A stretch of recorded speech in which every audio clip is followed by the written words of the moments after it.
now Martin Evans, who was the originator of IMLEC. Martin, I suppose things are different than they were 25 years ago when you first started IMLEC. Can you tell us why you started it? Well, I thought for a long time that it'd be very interesting to see how these different locomotives compete one against the other. Yes. It had never been regarded in any way as a competitive sport or hobby, whichever you like to call it.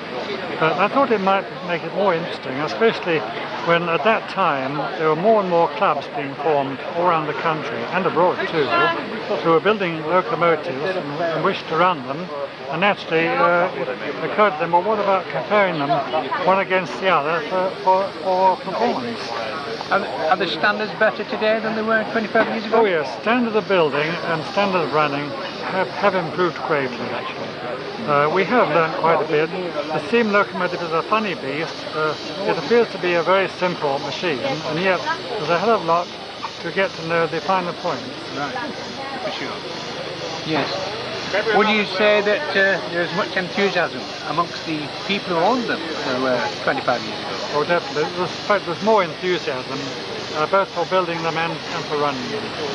This has been fostered quite an extent with the fact that we now have two well-known magazines, one per month and one twice a month.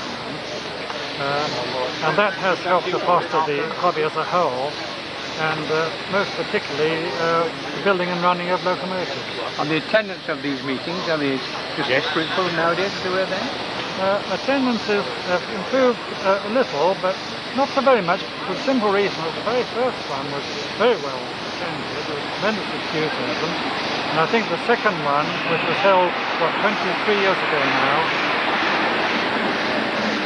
Sorry about the train, but do carry on. 23 years ago at Southampton was most successful, and I do remember particularly the local mayor was an enthusiast himself, and arrived at the track by helicopter to really see what was going on. Right. And incidentally he gave us a wonderful tea at the end of it. Yes. Well, Martin, that's very good. I hope things still stay as good as they are nowadays, and the weather stays back on future events in IMLEC. Thank you very, very much. Thank you. Thank you.